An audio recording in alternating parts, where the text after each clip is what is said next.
नमस्कार. आज आपण एका महत्त्वाच्या विषयावर बोलणार आहोत. हतनूर धरण. खानदेशाची जीवनवाहिनी म्हणतात याला. हो, अगदी. संत मुक्ताई सागर असंही नाव आहे त्याचं. आणि आज आपण ह्याच धरणाबद्दल जरा सविस्तर बोलूया. बरोबर. आपल्याकडे काही अहवाल आहेत आणि त्यातून आपण या धरणाचं महत्त्व, त्याची रचना आणि सध्याची जी आव्हानं आहेत, विशेषतः गाळाची समस्या, यावर लक्ष देऊ. नक्कीच. हे धरण फक्त जळगावसाठी नाही तर पूर्ण खानदेशासाठी महत्वाचं आहे. सिंचन, पिण्याचं पाणी, पूर नियंत्रण सगळ्यांसाठी. आणि त्याचं स्थान पण खास आहे. तापी, पूर्णा, सुकी नद्यांचा संगम. त्याला एक सांस्कृतिक महत्त्व पण आहे त्यामुळे. हो ना. चला तर मग सुरुवातीला धरणाच्या रचनेबद्दल बोलूया. हे मातीचं धरण आहे, म्हणजे अर्थफिल डॅम. अच्छा. आणि उंची लांबी किती आहे याची? उंची साधारण 25.5 मीटर आहे आणि लांबी बरीच आहे, म्हणजे जवळपास 2.5 किलोमीटरहून जास्त. 2580 मीटर नक्की. आणि पाणी सोडायला ते वक्र दरवाजे असतात ना, रेडियल गेट्स. हो, तेच. त्यांच्या संख्येबद्दल थोडा गोंधळ दिसतो कधीकधी.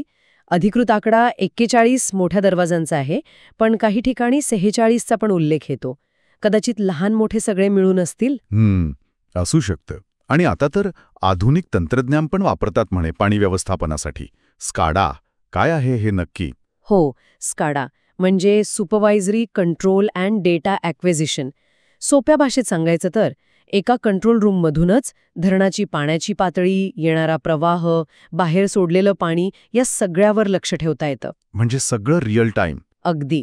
आणि त्यानुसार दरवाजे उघडायचे की बंद करायचे हे निर्णय खूप लवकर आणि अचूकपणे घेता येतात. आणि ही अचूकता आता खूप गरजेची झाली आहे, कारण एक मोठं संकट आहे धरणासमोर. तुम्ही गाळाबद्दल बोलताय, बरोबर? नेमकं तीच सगळ्यात मोठी समस्या आहे सध्या. जेव्हा धरण 1982 मध्ये सुरू झालं तेव्हा त्याची उपयुक्त क्षमता होती साधारण 255 दशलक्ष घनमीटर. म्हणजे आपले जवळपास 9 TMC पाणी. 9 TMC. आणि आताची परिस्थिती खरंच चिंताजनक आहे. अंदाजे 54% धरण गाळाने भरलंय. काय? तब्बल 54%, म्हणजे अर्ध्याहून जास्त. हो, म्हणजे वापरण्यायोग्य पाणीसाठा आता फक्त 4.5 TMCच्या आसपास उरलाय. अर्धी क्षमता गाळाने अक्षरशः खाऊन टाकलीय. बापरे, इतका प्रचंड गाळ आला कुठून? कारण काय याचं? याचं मुख्य कारण आहे त्याचं पाणलोट क्षेत्र. खूप मोठं आहे ते, जवळपास 29,430 चौरस किलोमीटर.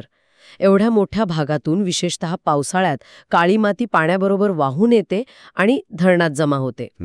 आणि सगळ्यात गंभीर गोष्ट म्हणजे सुरुवातीला जो गाळ साचण्याचा वेग अपेक्षित होता त्याच्या जवळपास 5 पट वेगाने गाळ साचतो आहे आता. 5 पट? याचे परिणाम तर दिसत असणार मग. हो, नक्कीच. एकतर शेतीसाठी पाणी कमी मिळतंय.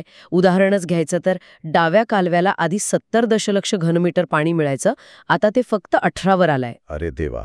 आणि दुसरं काय? दुसरं म्हणजे गाळामुळे धरणाची पातळी लवकर वाढते. त्यामुळे धरणाच्या वरच्या बाजूला जी गावं आहेत, जवळपास 11 गावं, त्यांना बॅकवॉटरचा धोका वाढलाय. म्हणजे धरणाच्या पाण्यामुळे नदीचं पाणी उलटं गावात शिरण्याचा धोका. अच्छा, म्हणजे पुराचा धोका वाढलाय त्यांच्यासाठी. यावर काही उपाययोजना? गाळ काढणं तर खूप महाग असणार. बरोबर. गाळ उपसणं प्रचंड खर्चिक आणि वेळखाऊ आहे. म्हणून मग जलसंपदा विभागाने एक वेगळा जरा नाविन्यपूर्ण मार्ग काढलाय. काय आहे तो? यांनी ठरवलंय की धरणावर जे मोठे दरवाजे आहेत त्यांच्या खाली, म्हणजे अजून कमी उंचीवर 8 नवीन दरवाजे बसवायचे. खाली? त्याचा काय उपयोग? कल्पना अशी आहे की पावसाळ्यात जेव्हा खूप पाणी येतं तेव्हा हे खालचे दरवाजे उघडायचे. पाण्याच्या नैसर्गिक प्रवाहाबरोबर मग हा साचलेला गाळ पण बाहेर वाहून जाईल. त्याला फ्लशिंग म्हणतात. फ्लशिंग म्हणजे धरणाची एक प्रकारची नैसर्गिक साफसफाई. भारी कल्पना आहे. हे यशस्वी झालं तर खूप फायदा होईल. अंदाजे 3.5 TMC पेक्षा जास्त क्षमता परत मिळू शकेल जी गाळाखाली गेली होती. आणि महत्वाचं म्हणजे त्या बॅकवॉटरमुळे बाधित गावांच्या पुनर्वसनाचा जो अंदाजे 301 कोटींचा खर्च आहे तो वाचू शकेल. हा एक मोठा आशेचा किरण आहे नक्कीच. खरंच हे खूप महत्वाचं आहे. म्हणजे आव्हानं आहेत, पण धरणाचे फायदेही खूप मोठे आहेत खानदेशसाठी. अजिबात. शेती तर मोठ्या प्रमाणावर अवलंबून आहे. केळी, कापूस या पिकांना तर हे पाणी म्हणजे जीवनच. आणि फक्त शेती नाही, भुसावळचं रेल्वे जंक्शन, वरणगावची ऑर्डिनन्स फॅक्टरी, दीपनगरचं वीज केंद्र. हो, मोठे उद्योग आहेत हे. आणि जवळपास 130 गावांना पिण्याचा पुरवठा पण याच धरणातून होतो. स्थानिक पातळीवर पण काही मुद्दे आहेत ना. गुजरातला पाणी सोडण्यावरून काहीतरी गैरसमज असतो नेहमी. हो, तो एक मुद्दा असतोच. खरं तर पाणी नैसर्गिक प्रवाहानेच पुढे जातं गुजरातकडे आणि खूप पूर आला तर नियंत्रणासाठी सोडावं लागतं.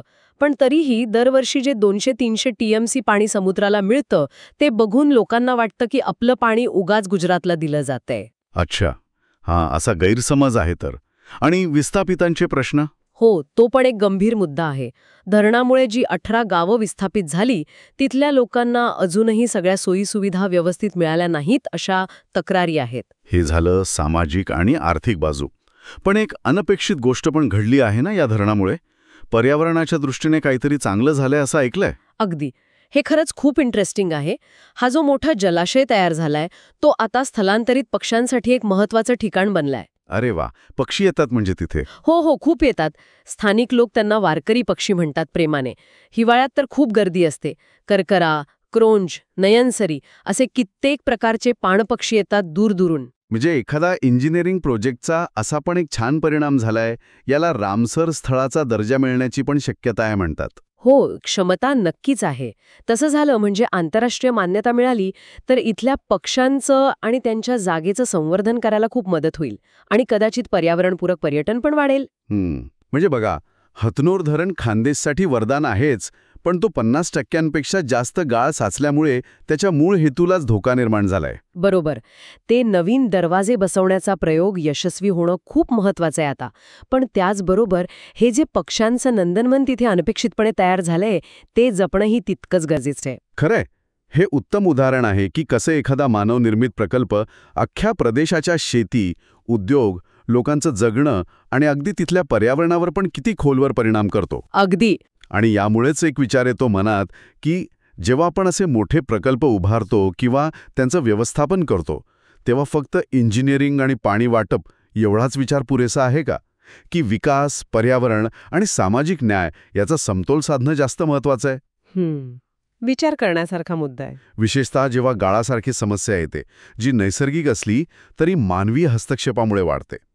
मग अशा धरणांकडे फक्त पाणी साठवणारी वास्तू म्हणून बघायचं की एक गतिमान सामाजिक पर्यावरणीय प्रणाली म्हणून? विचार करायला हवा नक्कीच.